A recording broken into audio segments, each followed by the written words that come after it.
사도행전 세 번째 시간입니다. 성령이 일하시다 라는 제목으로 말씀을 나누도록 하겠습니다. 사도행전을 성령행전이라고 부릅니다. 그만큼 성령의 역사가 강하게 나타나는 시대가 시작이 되었다는 것입니다. 지금도 다르지 않다고 생각을 합니다. 신실한 선배 목사님들의 이야기를 들어보면 하나같이 하시는 말씀이 목회는 성령님이 도와줘야 가능하다는 거예요. 내 힘으로 하고 또 내 능으로 하니까 힘이 들고 또 문제가 생기고 여기저기 잡음이 생기더라는 겁니다. 성령 받은 베드로와 요한이 성전 앞 미문에 나면서 안진뱅이 된 자를 고쳐줬습니다. 나면서 안진뱅이 된 자는 현대의학으로도 고치기 어렵다고 합니다. 태어난 후에 사고가 나서 질병으로 이런 거는 고칠 수가 있는데 나면서 안진뱅이는 못 고친다고 보는 것이 맞습니다. 그런데 성령이 일하시니까 예수의 이름으로 안진뱅이를 일으키게 됩니다. 그리고 사장에 와서도 성령의 일하심은 계속됩니다. 빛이 있으면 어둠이 드러나듯 성령의 조명으로 그동안 묵은 죄들이 다 드러나게 됩니다. 오늘 한번 차례대로 살펴보겠습니다. 첫 번째는 성령이 없으면 티가 난다입니다. 오늘 본문 1절과 2절입니다. 사도들이 백성에게 말할 때에 제사장들과 성전 맡은 자와 사두개인들이 이르러 예수 안에 죽은 자의 부활이 있다고 백성을 가르치고 전함을 싫어하여. 아멘. 자, 사도행전 3장에서 안진뱅이를 고치고 또 베드로의 설교로 3,000명이 회심을 하고 예수를 믿으니까 이제 세 부류의 사람들이 베드로에게 찾아옵니다. 자, 1절에 나오죠. 이 세 부류의 사람이 누구냐? 제사장과 또 성전 맡은 자와 또 사두개인입니다. 자, 모두 그 시대 기득권층입니다. 제사장은 성전에서 봉사하던 사람들이고 또 성전 맡은 자는 이 성전의 경비, 질서 유지의 책임자를 말하는데 서열상 대제사장 다음 가는 자리입니다.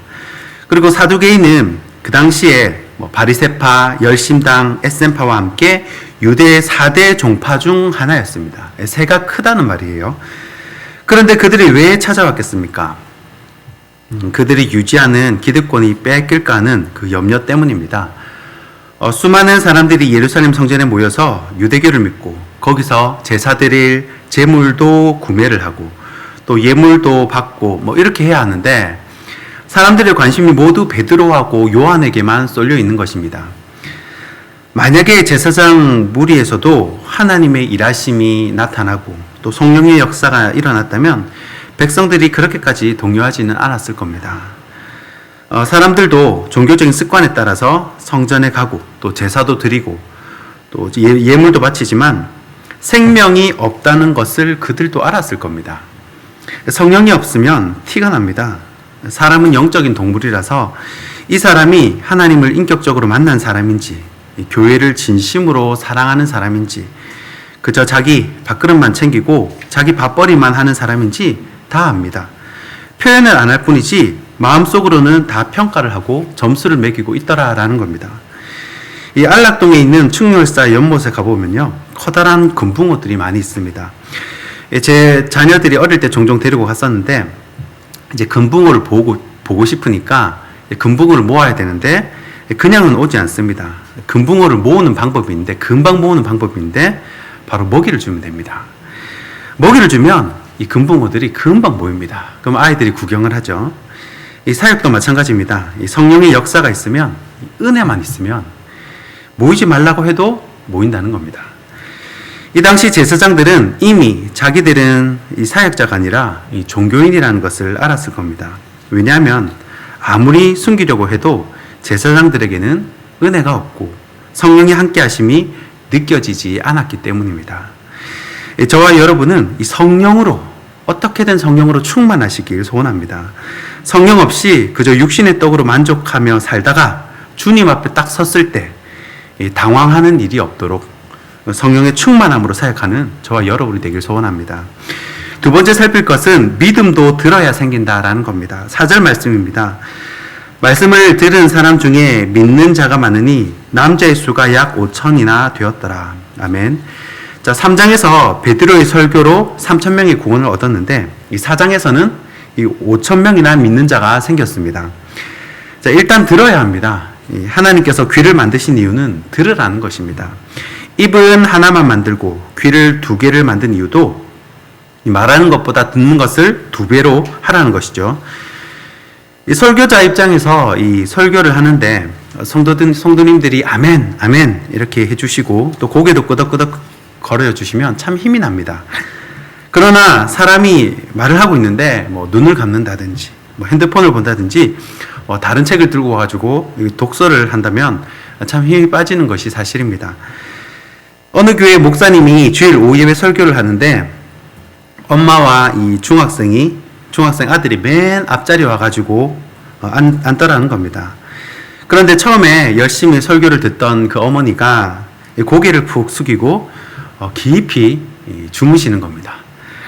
잠시 뒤에 이게 숨소리인지 코 고는 소리인지 모를 정도로 이렇게 소리가 심하게 들리니까 참다 못한 목사님이 옆에 앉아있는 아들에게 이렇게 한마디를 했답니다. 얘야, 너희 엄마 좀 깨워라. 지금 자는 시간 아니다.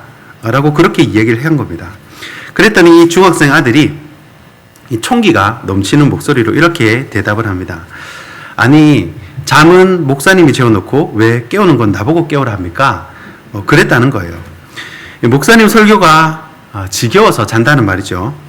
자, 이 예화를 듣는데 참 마음이 찔렸습니다. 그 후 저는 제가 설교할 때 주무시거나 이 독서를 하시는 분을 보면 굉장히 죄송한 마음이 들었습니다. 내가 부족해가지고 얼마나 지겨웠으면 저렇게 주무실까? 앞으로는 더 열심히 준비해야겠다. 그런 생각을 하게 되었습니다. 핵심은 성령입니다. 들어야 믿음이 생기는데 믿음이 생기는 말씀이 있더라는 거예요. 그게 바로 설교자의 마음 상태입니다.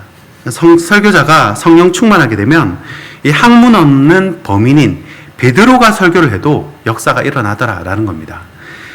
벌이 꿀을 찾아 헤매듯이 어느 시대나 사람들은 성령이 역사하는 곳, 은혜가 있는 곳을 찾아다닙니다. 이 성도들은 은혜가 있는 곳을 찾아다녀요. 왜 그렇습니까? 이 심령이 갈급하기 때문입니다. 이 영혼을 사모하는 마음, 하나님을 사모하는 마음이 우리 마음에 다 있기 때문입니다. 여러분, 은혜로운 말씀을 자꾸 들으셔야 합니다. 그래야 믿음이 생기고 믿음이 생겨야 세상을 살아갈 담력도 생기는 줄 믿습니다.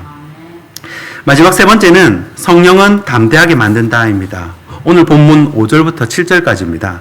이튿날 관리들과 장로들과 서기관들이 예루살렘에 모였는데 대제사장 안나스와 가야바와 요한과 알렉산더와 및 대제사장의 문중이 다 참여하여 사도들을 가운데 세우고 묻되 너희가 무슨 권세와 누구의 이름으로 이 일을 행하였느냐. 아멘. 자, 베드로와 요한을 가둔 지 하루가 지났습니다. 너무 밤늦게 잡혀가가지고 이 베드로와 요한은 이 밤새도록 구류가 되어 있었습니다. 그리고 다음 날에 찾아온 이 세 부류의 사람이 있었는데, 자, 5절에 나오죠. 관리, 장로, 서기관입니다. 자, 이 세 그룹의 사람들은 이스라엘 최고 법정인 사네드린을 구성하는 무리입니다. 자, 보통 사네드린은 대제사장이 의장으로 있고 또 70명으로 구성이 되어 있습니다. 여기에 속한 70명이 이스라엘의 종교 또 사회적인 문제들을 조율하고 판결까지 합니다. 자, 물론 궁극적인 판결, 좀 문제가 큰 것은 로마 총독에게 이렇게 권한을 넘겨야 했지만 아무튼 그래도 유대 사회에서는 최고 권위의 이 의결 기관인 겁니다.